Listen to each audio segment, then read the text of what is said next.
Welcome to the 2021 final Ways and Means Subcommittee meeting for fiscal year 2022 budget.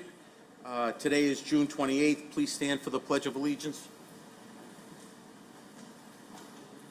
Pledge allegiance to the flag of the United States of America and to the republic for which it stands, one nation, under God, indivisible, with liberty and justice for all. Roll call of the members of the Ways and Means Subcommittee. Councilor Janino? Here. Here. Councilor McKenna? Here. Here. Councilor Powers? Here. Here. Councilor Sereno? Here. Here. Council President Zambudo? Here. Here. And Chairman Visconti? Here. Here. Quorum is present. Thank you. Thank you, Madam Clerk. Before we begin, I would like to first say thank you to my subcommittee members, along with the directors of each department that many of you are here tonight, for participating in the budget hearings these last 2 weeks. I'd also like to thank Rich Visquet and his auditing and budgeting team for presenting to the City Council a detailed and comprehensive budget that was very easy to follow. I thought it would be necessary before we begin any deliberations of any sort to start off with a forecast for the financial future of the city. So I've asked Mr. Visquet to present a 5-year forecast for the residents as well as the subcommittee members and the City Council, so we can see what's down the line. So if you may, the floor is yours. Thank you, Mr. Chairman, and members of the committee. My name is Richard Visquet. I'm the CFO of the city, also the budget director and city auditor. At the request of the chairman and for the benefit of all those in attendance, I put together a PowerPoint presentation, basically a 5-year overview, fiscal overview of the city, and some highlights of the 5-year forecast, of which all councils have copies of the narrative and the PowerPoint, as well as the Excel version of the 5-year forecast. You also have, at request of the chairman, a copy of all grant-funded employees and their fringe benefits, as we've been speaking of any new employees that we contemplate hiring with our recovery funds. We're trying to do full cost recovery on all the benefits as well as the salary. So you'll find the detail of those employees in that handout. So first slide, please, Ashley. So I'm going to try to keep this to a half hour. I know you got some other deliberations to do, so I'll try to get through this as quickly as possible. But the goals here were to review the financial condition of the city, to review the 5-year financial forecast, and convey any other related information. And what we'd like to do is present important financial info to the City Council, review the status of fiscal year 2021 and the impact on the city's finances, go over some of the revenue assumptions for fiscal year 22, review the mayor's recommended expenditure budget for fiscal year 22, and then touch upon some of the forecasts that we have for those particular expenditures and revenues through fiscal year 25, and to answer any questions of the City Council. So, next slide, Ashley. Everybody knows the pandemic had an economic slowdown that had a lot of adverse effects on the city. A lot of our local receipts are still recovering, including our real estate taxes, our motor vehicle excise tax, the meals and rooms tax, building permits, fines and forfeitures, etc. All these revenues are critical in us maintaining a balanced budget and ensure that we don't have any revenue deficits at the end of the year. So we had a pretty tricky 2021 in estimating those revenues. We were pretty good about guesstimating some of them. Others came in a little higher or lower than expected, and we're hoping to normalize that as part of the 2022 budget. Typically, we like to try to take 5-year averages on all these revenues that are not predictable, like the levy limit. But next page. So anyway, the good news for the city is that we've been pretty diligent about funding all of our reserve accounts. So we have a almost a $9 million balance in our general fund stabilization account. Even after a $2 million appropriation to offset water and sewer rate increases, we still stand at $5.5 million of water source stabilization fund. We did have certified free cash in fiscal year '21 of $1.3 million. We certified our free cash for water and sewer at $700,000. And we have created a trust fund for our OPEB liability and continue to fund it, and we are now at $1.3 million in that. So our financial condition with regard to our reserves are pretty healthy. We have a AA bond rating with a stable outlook from our Standard & Poor's bond rating agency. I can get into a little bit of that. We continue to follow the Government Finance Officers Association's guidelines on both budgeting and financial reporting. I did submit the fiscal year 2020 CAFR audit report to the council, as well as the audit on all the federal funds. Those have you got that as part of your packet this week. We audit our financial statements. They, some call it a super audit, but it's above and beyond the typical scope of an audit, and it's earned us the annual award of Excellence in Financial Reporting for 7 years straight. This year will be the 8th year running if we get it again. We also are lucky enough to be receiving $30 million of American Rescue Plan Act, or ARPA, as a lot of us call it, to help fuel the economic recovery of the city. And we were also winners in the funding of the Student Opportunity Act, which for fiscal year '22 will inject about $10.5 million into our Revere Public School systems to address some of the ELL, special education, and other education for economically deprived students. So we've been pretty fortunate in that respect. Again, with the bond rating, we have a AA rating on our 2019 general obligation bonds. That was the last bond rating we received. We have a stable outlook on our financial future due to our strong economy and our strong budgetary flexibility and liquidity. That goes to our reserve accounts and our stabilization accounts. So we're pretty proud of that AA rating. Hopefully someday we'll get that up to AAA. However, there are some concerns that Standard & Poor's have with our finances. We have a large pension and OPEB liability unfunded. Our expenditures for both pension and OPEB total about 8.2% of our total expenditures in 18. This data is a little dated, but it came right off of their S&P report. But those fixed costs continue to drive a lot of the budget talks that we have. Debt service and pension obligation, two of our biggest expenditures that challenge us. So we can talk a little bit more about that. But we are, again, working on addressing some of these concerns.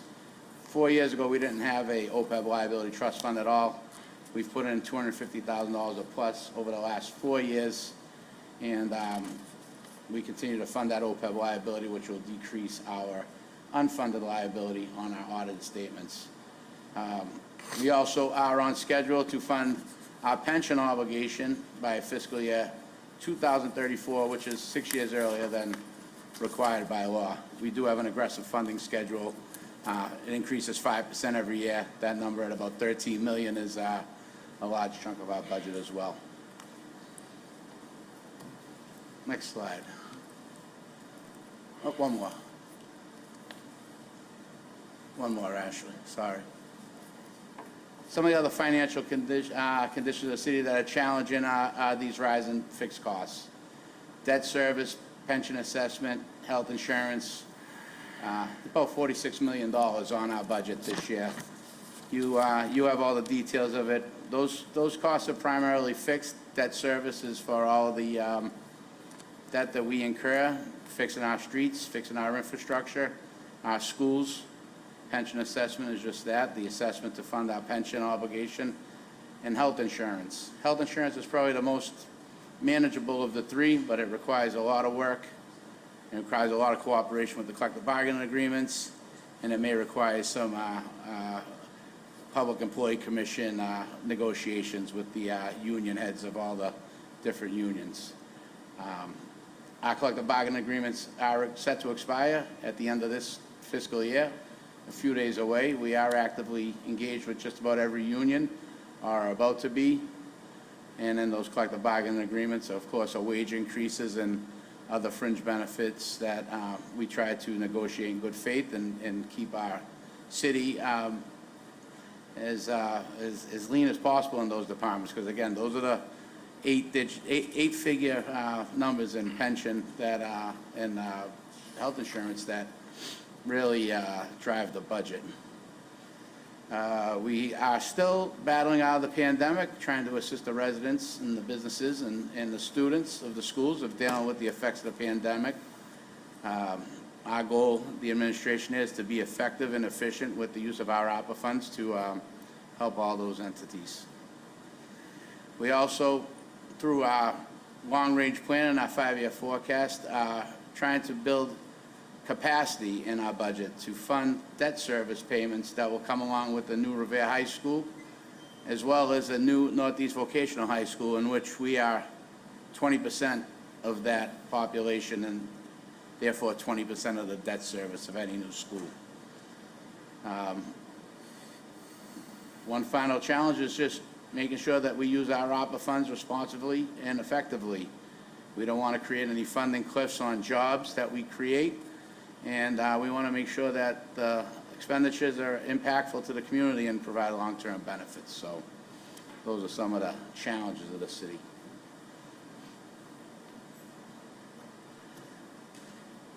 So with the budget submittal that was submitted at the beginning of the month, again, we do follow a budget that is consistent with the criteria of the Government Finance Officers Association. There's really no mandated formula, or mandated format, I should say, for budget documents, but the GFOA does want us to follow best practices that can provide the common ground for those involved with the budget process. The GFOA is the only national awards program in government budgeting, and the annual award that focuses on continual improvement, we've received 8 years in a row from fiscal year 14 up to and through fiscal year 2021, which was last year's budget. And this year's budget is also in the GFOA format, so we hope to make it 9 years in a row with the 2022 submittal. Once final adoption is here, we have 90 days after the adoption of the final budget to submit that to the GFOA, and then we wait for the results of their study. Next slide.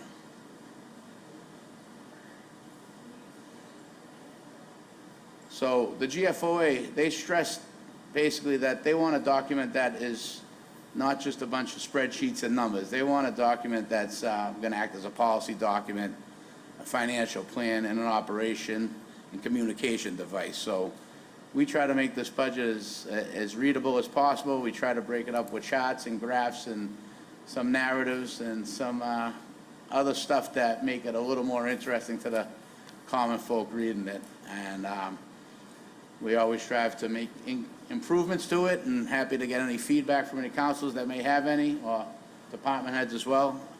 Like I said, the document is due 90 days after the adoption of the budget, hopefully tonight. If it's adopted tonight, it'll be due by September 30th, 2021. Again, we will be submitting the budget for consideration for that 9th consecutive award for budgeting. So, many people know this, but for those who don't, we have budgeted expenses that are appropriated prior to the beginning of the fiscal year. So we basically spend all our money before the year even starts. And with those expenses, we have to document the revenues that will keep that budget in balance. So in a summary form, in the way this document will flow, expenses are broken out into the categories of general government, public safety, education, public works, human services, culture, recreation, debt services, fixed costs, and enterprise funds. Those expenses are supported by revenues from our property tax, our levy limit, any local receipts we receive as a matter of doing city business, state aid, which is often referred to as the cherry sheet aid from the Commonwealth, as well as other financing sources, which are one-time revenue sources that aren't typically recurrent in nature. For fiscal year 2022, our other financing source will be revenue replacement by way of the ARPA recovery funds. And I'll get into that a little more through the presentation. And finally, our enterprise revenues that come in also balance the budget. Water and sewer is a full cost recovery for the operations of water and sewer operations. And solid waste revenues do not quite cover the cost of solid waste operations, but those revenues are dedicated directly to that fund.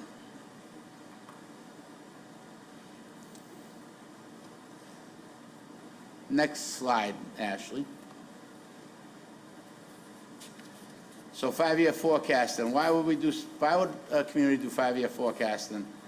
Well, we use it as a budget tool that enables municipal officers to review operational needs, identify fiscal challenges, opportunities, and develop long-term budgeting policies as part of the overall strategy.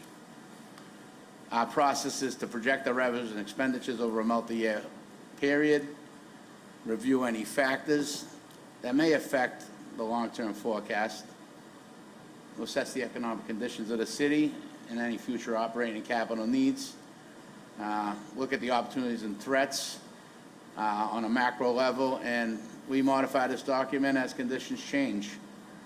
We do it to be professional in our operation, in our government. And we also do it so that we can ensure we're making good strategic investments for the municipality in our operating budget as well as our capital budgets. And we also want to just plan for future financial threats and opportunities. Like I said, our biggest one that we have before us is creating capacity to fund the debt service on our high school for the Revere City, as well as the vocational high school, which we're responsible for 20% of that. So that's why we forecast. Next slide, Ashley. So we'll start with the revenues. Biggest local receipt we have is the property tax levy for fiscal year 2022. We're estimating $100 million, $756,922.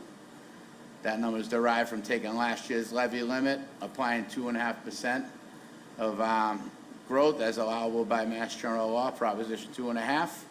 That's $2.39 million.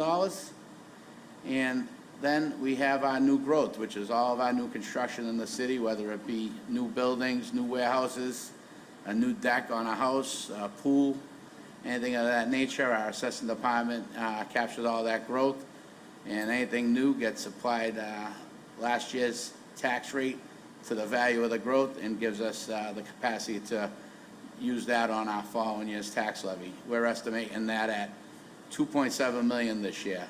That estimate comes from our Board of Assessors. So $2.7 million in fiscal year 22, and we're estimating that we should receive $3.3 million in 23, $3.3 million in 24, $2.7 million in 2025. Now those numbers are subject to change. Like I said, this is an evolving working document, but for the documents that you have before you and the fiscal forecasts that you have before you, those are the new growth numbers that we forecast out through fiscal year 2025. Next slide. The second revenue that we estimate and balance in our budget are local receipts. We are estimating $15.9 million in fiscal year 22, which is an increase of 7.3% from 2021. Now, as you'll recall, 2021's revenues were drastically reduced due to the pandemic, so the 7.3% is slowly getting us back up to where we believe revenues will be, hopefully level off with our 2019 and 2020 fiscal years. So those local receipts, examples of those, for those who aren't aware, motor vehicle excise is one of our biggest local receipts. We're estimating that at $5.8 million for fiscal year 22. We had a $5.6 million estimate in 2021, so we did raise that $200,000. Those taxes seem to be coming in much better than they were a year ago today. Our rooms tax, we lowered to $1 million. We were up to about $1.8 million pre-pandemic on our rooms tax. We lowered that down to 1.3 for fiscal year 2021. I'm certain that we are not going to hit that number, unfortunately, but luckily there are other numbers that are coming in higher that offset that. So we brought that down another $300,000 to $1 million. Our meals tax, $540,000. That's doing a lot better than I thought. We actually lowballed that a little bit due to the pandemic, but we come to find out we have a pretty strong takeout business in the city, and Uber Eats and all those other services must be doing pretty well because we're able to get up almost to our pre-pandemic level for 2022.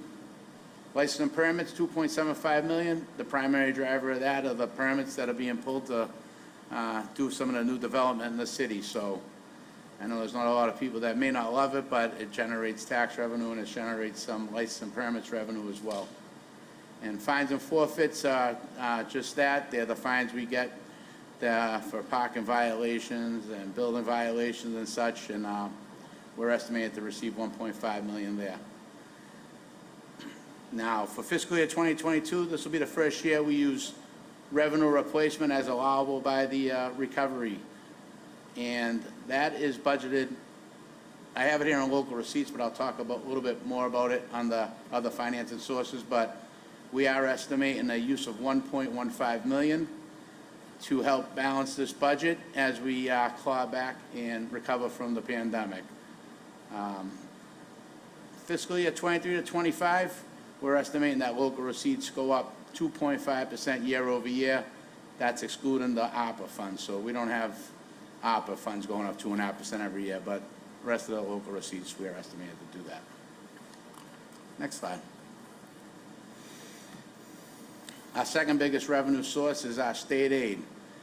We are scheduled to receive $95.3 million in fiscal year 2022. That state aid has cherry sheet revenue, as it's known, as the papers that used to come in were cherry colored. They were called cherry sheets. Everyone kind of knows it as that, but it's state aid from the Commonwealth. We get official notification from the Commissioner of Revenue about our state aid. It starts off with the governor's number, and then the House Ways and Means and the Senate get together, put their numbers together. They have a joint committee meeting and finally give us some cherry sheet numbers that I feel like are usable in the budget. Starting a little later in the process, allow us to get better, accurate numbers on that state aid. The biggest plus of the state aid this year is the governor's commitment and the House and Ways and Means and the Senate commitment to fund the Student Opportunity Act. Student Opportunity Act is a study that was done several years back to try to fix the funding formulas to help address some of the poorer communities in the way they handle their ELL students and some of their economic deprived students. And the good news for the city is that that brought us a $10.6 million increase. That $10.6 million increase goes directly to the school department, and their appropriation reflects those new Chapter 70 dollars. We did get an extra, it was a little less than $400,000, but round numbers, we went up $400,000 in our unrestricted general government aid from $10.9 million to $11.3 million. Those two numbers are the majority of the state aid dollars. You know, for forecasting purposes, we estimate those to go up 2.5% for fiscal years 23 to 25. Next slide. All right. American Rescue Plan Act. I put a slide together just to give a brief outline of what that is. That was signed into law by President Biden on March 11, 2021. As an entitlement community, the city of Revere will get those funds directly from the U.S. Treasury. We can use those funds through December 2024, which is actually fiscal year 25. And all of the dollars must be spent by the end of 2026. So that means that the dollars have to be committed by 2024 and spent by 2026. We're scheduled to receive approximately $30 million from those rescue dollars, and 19.7 will come directly to us as a city in municipal aid, and then 10.3 million will come to us through Suffolk County which has been abolished for the purpose of these dollars, even though it exists, but we'll get that 10.3 million directly to us as well. It's also worth noting that the Commonwealth of Massachusetts is getting, that should be a B, 5.3 billion. Sorry about that. But they're gonna get another 5.3 billion that's also available for local programs and support. What can it be used for? They break it into 5 categories. It can be used to support public health expenditures. It could be used to address negative economic impact caused by the public health emergency. It could be used to replace lost public sector revenue. It could be used to provide premium wage pay to essential workers. And it could be used to invest in water, sewer, and broadband infrastructure. For fiscal year 2022, the city is going to use approximately $3 million of ARPA dollars as follows. As stated earlier, $1,145,290 in revenue replacement. I handed out some spreadsheets that talk about staff costs throughout all the departments. That total of that is $506,219. $61,604 will be for the fringe benefits of those staffing individuals. And we also budgeted $175,000 in our capital plan for the general fund for technology upgrades and $1,250,000 for water and sewer infrastructure repairs. $1 million dedicated to water main replacement throughout the city, and another $250,000 for hydrant and gate replacement. The other $27 million, Mayor's senior leadership team will be working during the 2022 fiscal year to present a more detailed spending plan for the council. Again, we're still getting, as recently as today, we got more. I think I get 3-4 emails a week on ARPA funds and how they can be used and how they can't be used. So it's a learning. It's something we're learning as we go, and we don't want to mess it up. So we want to make sure we cross our T's and dot our I's and spend all this money according to the regulations. But luckily, we do have very qualified people helping us do that within the auditing department. Next slide. Everyone awake back there? All right. Enterprise fund revenues. We are estimating that we will receive $29.2 million in total enterprise revenue, water and sewer being the majority of that at $28.9 million. $2 million of that $28.9 million is a transfer from the water and sewer stabilization account to reduce the effects of a rate increase. Enterprise fund is 100% funded by these rates. The primary driver of the water and sewer enterprise fund expenses are the debt service related to all the water and sewer infrastructure projects we do, as well as the MWRA assessments for our water and our sewer treatment. As you know, Council did pass a 3.9% water increase for this year. That was allowed to happen with the help of a $2 million stabilization fund transfer that the mayor recommended to keep those rates as stable as possible. We are working on, excuse me, a multi-year rate study and analysis with our engineering consultants from CDM to develop a strategy for rate development for all the future years of this forecast. So our revenues basically have to cover our expenses, so we forecast our expenses. We're hoping to forecast out our rates as part of this, so it's not just a 1 year, keep coming back. I like to have a multi-year strategy on that. That's the goal. So Solid Waste Enterprise Fund generates $350,000 in revenue projected for fiscal year 2022. I'd like to note that the Solid Waste Enterprise Fund is heavily subsidized by the tax dollars, $4.5 million as a matter of fact. So even with $350,000 in revenues, it's only a fraction of the $4.85 million it costs to remove our trash and our recycling in the city. Most of the revenue generated from Solid Waste Enterprise Fund is from violations of overflow barrels and improper trash storage, and we also sell overflow barrels. We do get some investment income on the dollars in that account as well. The debt service from the purchase of the blue barrels goes away in fiscal year '22, so that's good news. We won't have to see that going out after fiscal year '22. We'll just need to have some dollars in there to keep an inventory for sale of over 4 barrels and other damaged and lost barrels as needed. I don't have to tell anyone that the recycling costs are through the roof. We're struggling with it. We used to get $20 a ton for those recyclables. We're paying upwards of $150 a ton on our contaminated recycling when it goes up there. So we are working on a new solid waste contract with our collectors to hopefully offset some of those recycling costs, as well as to increase our service levels and improve accountability for our trash collection. We are estimating that the revenues will increase 3% on fiscal year '23 through fiscal year '25. Next slide. That was the revenues. Anyone have any questions, or should I just keep plowing through? Keep going. Keep going, all right. You need water? Probably, but I think I can handle it. I'll be all right, I'll be all right. I'll be fine.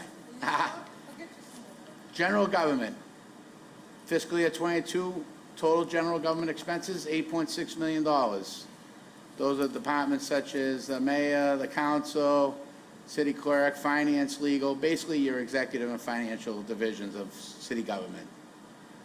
That $8.6 million included in there is a $700,000 appropriation reserved for collective bargaining. As I stated, we are in the middle of negotiating all of our union contracts.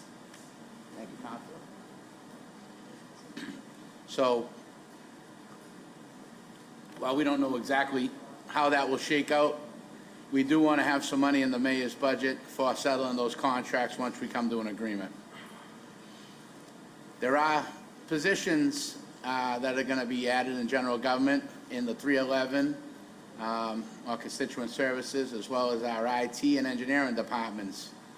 And those staffing needs are just to address the additional workloads of those departments. And you'll see those in your operating budget, and I think we spoke of those at our meetings. We also have some staffing in the auditing department. We are using ARPA dollars to address our grant writing administration functions because between the money we've received from CARES and the reporting requirements of FEMA and ARPA, it's really a full-time job in and of itself. We also are striving to staff the Treasurer Collector's Office back to pre-pandemic levels. So those are some of the changes in general government. In this budget, we are estimating that expenses of the general government will go up 3% for the next 3 years for forecasting purposes. Next slide. Public safety, fiscal year 2022, total expenditure $26,193,860. Those departments include your police department, your fire department, your 911 emergency call service, municipal inspections, as well as parking. You'll see that there are 2 uniformed officers budgeted in police and fire, 2 additional new uniform officers. Police are also asking for a crime data analyst and an IT professional to better serve their department and the public. One of the officers currently are the IT director. That officer is about to retire. We are looking to backfill that position with civilians so that we have more officers doing police work. We did have a 9/11 decrease of $130,000 due to some increased grant dollars from the state. We estimated $950,000, and fiscal year '21, we're estimating $1.2 million based upon fiscal year '21 actuals of $1.2 million. So that's good news. We are asking for 2 new positions in municipal inspections to address the increased demands in that department, as well as 3 new parking control officers to help enforce the new overnight parking ordinances and also to provide 7-day coverage throughout the city. We're expected that public safety and expenses will increase 4% year over year for fiscal years '23 to '25. Next slide. Education. 2022 Revere School District is funded at $102,691,177. We fund the Revere School Department at the net school spending minimum requirement. Minimum contribution that the city can make to comply with DESI regulations, so we can't fund them any less than that. The Student Opportunity Act has served the city well. Again, increased in funding to serve our ELL, English Language Learning, population, as well as our special education needs, as well as our low-income students. So 102, 691, 177 for the school district in Revere. Another $1.8 million is needed for our Northeast Regional Vocational, our students that go to the voc from the city of Revere. That assessment actually has decreased by $170,000 due to the increase in state aid they're receiving, as well as the budget surplus they had in fiscal year '21. And those retained earnings were used to offset the assessments of all the communities. Like I said before, we are the largest community in the voc. We are approximately 20% of the total students in that population. Now, both schools are planning to build new high schools. This is really where the financial forecasting plays a major role, because we need to start to plan and address those needs, which right now both schools are estimated to cost over $300 million each. So quite a large expenditure. Whether it's 100% or 20%, still a big number. We're estimating the cost of the schools and the voc both to go up 4% for forecasting purposes. Next slide. Department of Public Works budget, excluding trash and water and sewer operations, is budgeted at $4.3 million for fiscal year 2022. And those departments that are included in this appropriation would be our administration of DPW, our Parks and Open Space, our Snow and Ice Operations, our Highways and Sign Division, and our Facilities and Public Property Division. There are a few new positions contemplated in the DPW budget, including a business manager and a construction oversight officer. These positions are requested to help the city run our DPW like a business, professionally and efficiently. And we're looking to overhaul some of the ways we do business, especially with the way we do our time and attendance, our construction management, and our capital asset management. Quite frankly, we're trying to get away from using some of our third-party engineering and management services and bring some of that stuff in-house with regard to our capital projects and our ongoing operations. We're happy to say that we've brought back some programs that we had to eliminate in fiscal year '21, like our ROCA group. Those are youth workers that we get from the ROCA program that help Parks and Open Space and our facilities team keep up with the maintenance and the cleanliness of the city. And we also have our senior work program that was cut way back in fiscal year '21. We've doubled the appropriation in fiscal year '22, and we try to slowly get those senior workers back to give our DPW a hand with their operations. Our estimated operating expenses are expected to go up 3.5% for DPW over the next 3 fiscal years. Next slide. Fiscal year 2022 Health and Human Services budget totaled $2.1 million. Those departments include our Public Health Department, which also includes our community outreach and our substance abuse awareness departments, as well as Elder Affairs, our Veteran Services, Commission on Disability, and the newly created Human Rights Commission. Human Rights Commission has been created to investigate instances of civil and human rights violations, as well as to work with the city and the community to provide education and representation for all the residents. Most of the 2021 cuts that were a result of the pandemic have been restored back to the 2020 levels with this budget. We've also added a social worker that's been distributed across all the Health and Human Services divisions to address the needs of our most vulnerable populations. And we are also proposing an administrative position to Public Health to assist with the increased workload of that department. We're estimating that the operating expenses, as part of our forecast, will go up 3.5% from 2023 to 2025. Next slide. Culture and Recreation, $1.4 million. Those departments included in Culture and Recreation are the library, the Parks and Recreation Department, as well as our Historical and Cultural Resource Division. We've had a new library director hired, and she's given the library a lot of new energy. We've replaced a lot of our outdated and damaged, otherwise unused materials. We have new virtual learning programming created, and we have long overdue physical repairs done to that library. It's going quite well. Our Parks and Recreation staffing levels have been restored and increased to add programming and to restore activities from the 2020 levels. We are in the process of trying to negotiate a lease for a new facility for our Parks and Recreation Department. This will create much additional needed space. That was part of your capital plan that was presented a couple weeks back.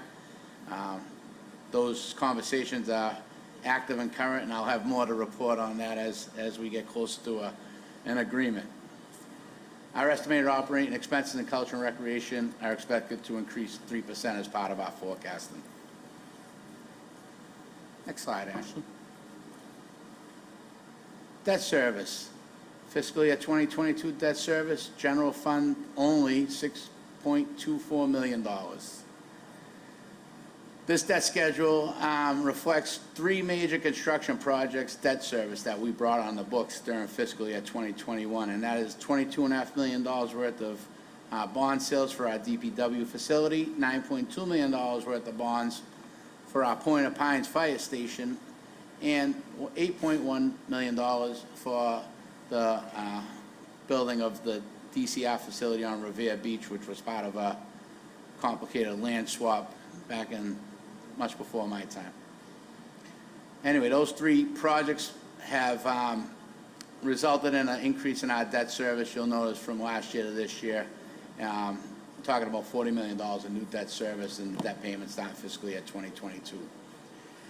We're beginning to plan for the high school and the vocational school, as well as 2 MSBA accelerated repair projects that we have in the pipeline for new windows at the Lincoln, as well as new boilers at the Beachmont School. And those debt service expenses are all budgeted per the debt schedule, so there's no set increase on those. It's just goes as the debt service schedule goes. Next slide. State assessments, just like we get money from the state, we also get assessed from the state. Our largest assessments come from retired teachers' health insurance, assessments from MBTA operations in the city, and special education and tuition assessments for our school choice and our charter school assessments of children that go outside the city for their schooling, whether it be through choice or a charter school. The assessments increased from last year by $1.5 million, and most of that is directly correlated to the additional Chapter 70 funding that came about through the Student Opportunity Act. So some of that increased revenue on one side is taken away on the other side. Those state assessments, we're estimating at 3% increase over the next 3 fiscal years. Next slide. Other fixed costs. We have about $40 million of other fixed costs. That's basically the cost of our employee fringe benefits, our property and casualty insurance, the FICA tax, 1.45% tax that we have to pay for payroll, and our retirement assessment. Health insurance costs, they continue to rise faster than the growth of estimated revenues in the city. For fiscal year 2022, our health insurance consultant had us raise our active plans by 5.5% and our retiree plans by 19%. So we're self-insured. So basically we collect the revenue, we pay out the costs, and then we look at how business went for the year and we address it accordingly. So 19% increase in the retirees is a little bit of an eye-opener. It also costs us 70% increase for our reinsurance on our high claims deductibles, which I didn't lift here. So, yeah, health insurance is a concern. We are working currently with the Public Employee Commission and with the respective collective bargaining agreements to try to work towards some long-term saving opportunities and options with our health insurance. We are projecting, for forecasting purpose, that 6% increases for 2023 to 2025. So, again, we're not going to see 6% new growth in our levy. We're probably not going to see it in our state aid yet. You know, we have a $24 million budget item that is looking to go up at least 6% a year, so something we should address. Property and casualty insurance, we put the property and casualty insurance out to bid. We just got our bids in a couple days back. I'm happy to report we'll save about $200,000 this year on our property and casualty insurance. We did get increased cybersecurity coverage as part of that. When you put your property and casualty out to bid, though, you never get apples to apples, so there's a lot of pluses and minuses on the different coverages.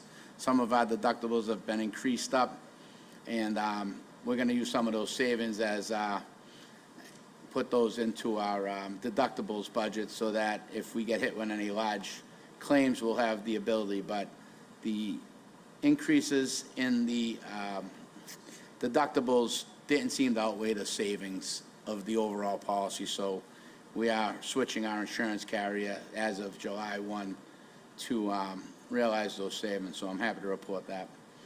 But we are projecting property and casualty insurance increases to go up 3% for 2023 to 2025. Our retirement assessment is basically an assessment that we get from PERAC, which is the state oversight agency. The funding schedules are set by the retirement board, and our funding assessments are increased at 5% per year, and that puts us to a fully funded pension unfunded liability for 2034. So it seemed like a long way away, but it's not that long. It's only 12 years at this point, so that'd be great. If we can be fully funded by 2034, that's a game changer. You're talking about $13 million appropriation. That'll probably go to $3 million, so hopefully we'll be here to see it.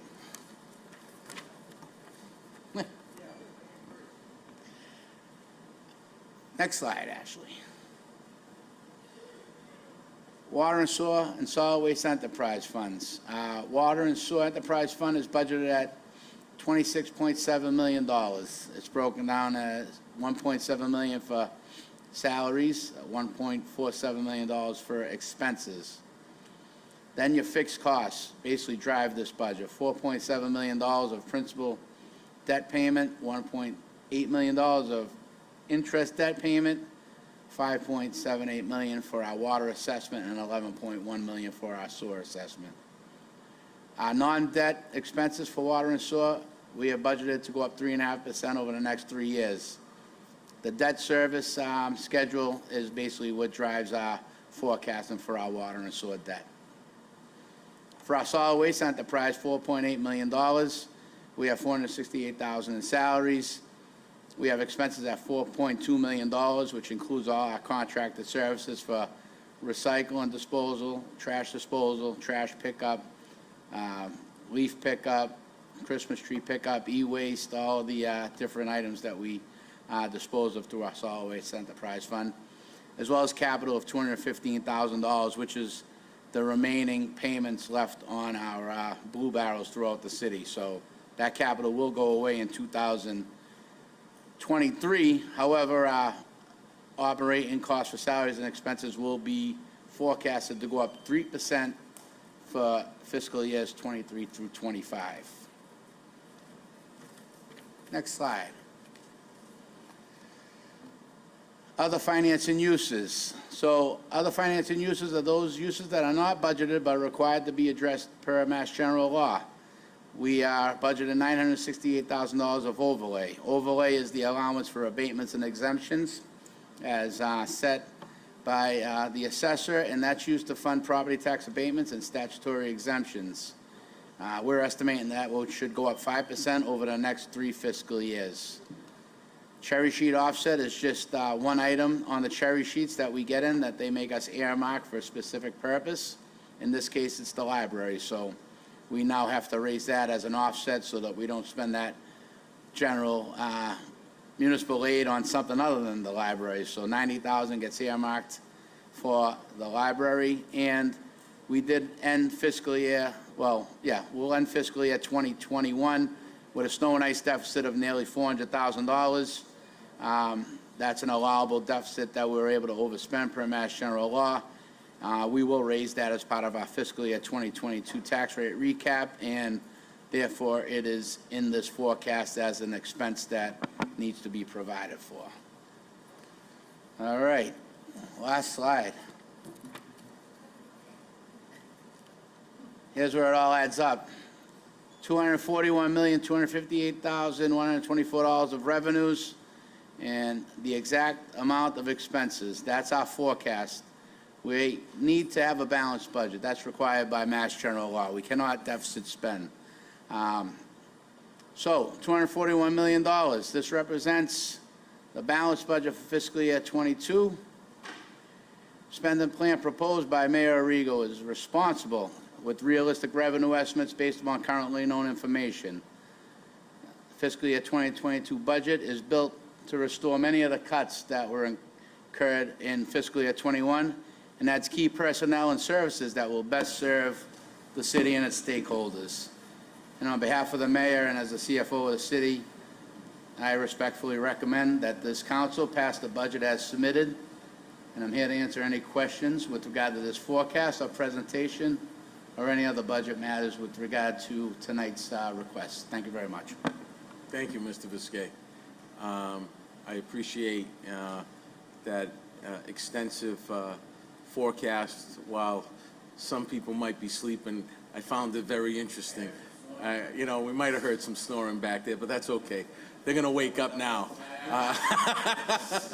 Nonetheless, I'd like to open it up to some of the subcommittee members first, if we have any questions regarding what was presented or any questions regarding the hearings.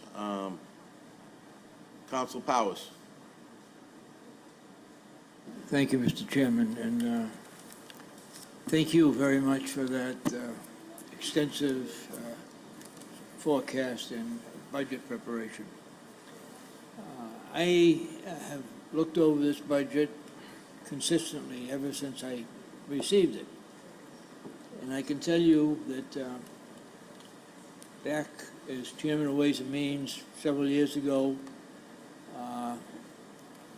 we were in a much different position. I was able to cut out $600,000 from our budget. Excuse me, Council. Particularly, Can you move up? I can't hear you in the back. Move that, yeah. Move your mic up. yeah, I was able to cut $600,000 from our budget. And that was probably 10 years ago, 8 years ago. I look around the city today, and I see the professionalism that this group sitting in front of me has put out for the citizens of this city. All of our departments are functioning professionally, as they should, including our own departments are very professionally. My feeling is that, you know, I'll take one item. With regard to public safety, you can build schools, you can build apartments, you can build a million different things. But unless you have a police department and a fire department and an inspectional services department that is out there functioning on a daily basis in a professional manner, that's the most important thing you can have in a city, in my opinion, other than the school department. And the school department, that's very professional too. But to maintain that, you have to make sure you have these other three entities out there protecting our educators, their staffs, and the children that live in the city that go out there every day. And I'm not sure the exact number of children. I think it's like 7,000. Thank So this is, I couldn't honestly find anything in this budget that would be worthwhile cutting and maybe. Yeah. and- Counselor? Yep. I don't mean to cut you off by any stretch of the imagination, but if we can, we're running a little bit behind, so, and I know there are probably some other counselors that want I'm to sure speak as there well. are, but I'm sure the citizens of this city also, Absolutely. you know, Go want ahead, to see go what's right going ahead. on in the city, okay? There are so many different programs that have come into the city, like the Airbnb, and I think Mr. Catanazzo is handling that now, and I know he'll do a very professional job. I've had bad experiences with that department throughout the city. And again, to cut anything minuscule out of this budget, okay, would only be hurting a particular department. And you don't want to go through a budget and say, well, cut 10,000 here, 12,000 here, 15,000 here, when it's going to have an ultimate effect on all of those departments. So I want to congratulate yourself once again, and these gentlemen and women out here. They're out here every day doing the work in a very, very professional manner. And also our mayor, who has really turned the city around in a positive direction, transformed it into something that we're all going to be proud of. You know, I hear people talk about apartments and this and that and the other thing, and some of them really don't understand what apartments bring into the city. They bring growth, and growth is part of our budget. They bring professionalism, again, by the people that occupy those apartments. And so I would like to put that to rest. And that's, with that, I'm going to let my colleagues. Thank you. Thank you. Thank you, Councilor Right. Powers. Thank you, Councilor Powers. I just wanted to bring those points out. Thank you. Councilor Sereno. Thank you, Mr. Chairman. I'll try to be brief. To Rich Viscay, I want to thank you. You know, we've sat through, the Ways and Means Committee, we've sat through about 11 hours of public hearings over the last 2 weeks, plus the members have dove into the budget. And God knows I have a critical eye, and I did, you know, like last year. But this year, as we went through the hearings and as we discussed, I think you guys did a tremendous job this year. And personally, I don't see anything that should be cut. You know, with regard to new positions, I think they are needed. People don't realize how, you know, large our city is growing and how the demand for city services is increasing. As ward councilors, we see it every day because we get the phone calls from residents. And, you know, I think new positions that are being put in are going to help streamline some of those services. And, you know, we're passing a balanced budget, and that's a credit to you and to the mayor. And I just want to thank you guys for answering our questions and, you know, being very forthcoming. And I think having it in person versus on Zoom like last year, it was much easier, much more straightforward. So thank you for everything, Rich, and thanks, Mr. Chairman. Thank you, Council. Councilor McKenna. Thank you, Mr. Chairman. Rich, I just want to say thank you for all your hard work. Sitting up here in the subcommittee, I was very impressed with the professionalism of every single department. I was in awe, and I think I said that to the mayor this week. So thank you very much for your hard work, and I'll be passing this tonight. Thank you, Thank you. Council. Councilor Janino. Thank you, Mr. Chairman. I wasn't going to speak this evening as I did during all the meetings we've had over the last 2 weeks, but since everyone else did, I will. Great job, Rich. You always do a good job for our community, and I think it shows in the budget. You know, this year tested us all, and to see all the department heads here this evening, this was a tough year for all of us, and you guys all came together and you did the right thing for the city. You supported our residents in the most difficult times you've had as employees yourselves, and we got through it together. So I think that says a lot about the city that we have and the people that we have here to support us. So thank you all, you know, since you're all in this room, which is awesome, for being here and for what you do every single day. And I think that this budget's a great reflection of that and of your hard work. So thank you.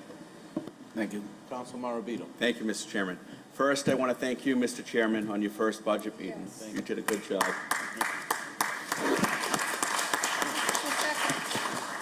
Well, his first budget hearing for the year.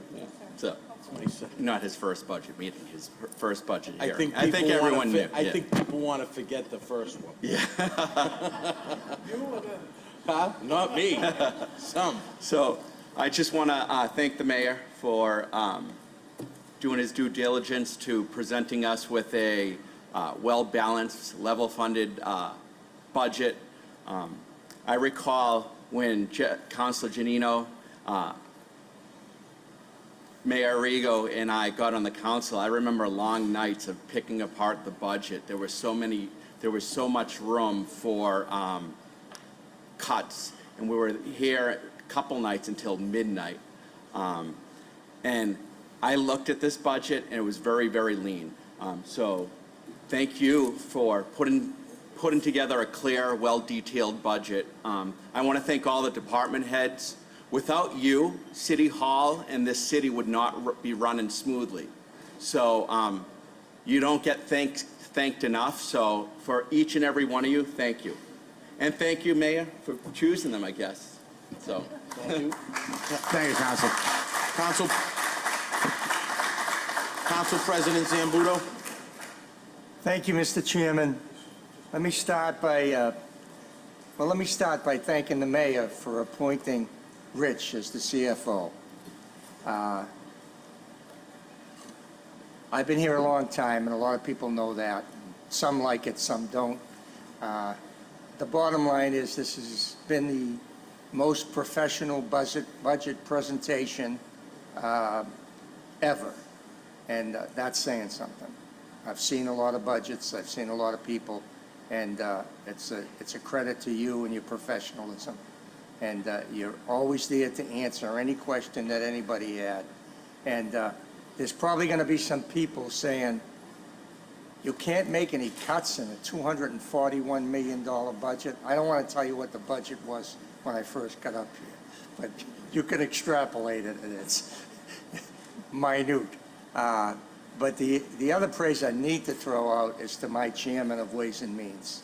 I know it doesn't look like a lot, and people looking in, it looks like, you're just running a meeting. I know how many hours he spent going over this budget. I know how he prepared for this, and I'm proud of him as the chairman of Ways and Means. And Thank you, Mr. I want to thank you for your Thank you. efforts. And that's all I have tonight. Thank you. Thank you. Thank you, Mr. President. On that note, I first want to say thank you to Rich, thank you to the mayor for presenting the budget. Rich, it's been a pleasure working with you this time around. I think we had some open dialogue where we may agree or disagree, but it was dialogue nonetheless, and it was handled in a professional manner, and that's what I expect, and you did that, and I appreciate that 100%. So I want to say thank you for that. What I'd like to do is, if we have no further questions, and before voting on the subcommittee, I would like to mention, as chair of the Ways and Means, I've requested one change in the way the appropriations will be voted on this year. This year, the appropriation order for fiscal year 2022 has been modified from recent appropriations orders in fiscal years 2019 to 2021, in that each department has been broken out into payroll and non-payroll expenses. By approving an appropriation order in this manner, the City Council is adding a layer of increased authority, thereby increasing control over the city's budget and spending. Non-payroll expenditures will not be able to be used for payroll expenditures without approval of the City Council. The mayor will still have the flexibility to transfer monies from one non-payroll account to another non-payroll account within the same department. This manner of appropriation order is not new for the fiscal year 2022. In fact, in fiscal year 2018 and prior, appropriations orders listed every line item in the budget which did not provide the mayor any flexibility at all. For example, in fiscal year 2010, the mayor would have to submit a request to the city council to transfer monies from one non-salary account to another non-salary account within the same department. I did not feel that that was necessary to do. I felt it would defeat some of the purposes and be counterproductive. So I didn't feel the need to go to that extent in terms of appropriations. But I did want to make that change moving forward and felt the need to do that. So with that being said, shall the Ways and Means Subcommittee offer a favorable recommendation to the City Council to approve Mayor Arrigo's fiscal year 2022 budget as presented? Please do the roll. Roll call of the Ways and Means Subcommittee. Counselor Genino. Yes. Yes. Counselor McKenna. Yes. Yes. Counselor Powers. Yes, Yes. Counselor Sereno. Yes. Yes. Council President Zambudo. Yes. Yes. And Chairman Visconti. Yes. Yes, the FY22 budget will receive a favorable recommendation in front of the full City Council this evening. The meeting is adjourned. Thank you, Right. Council. Thank you.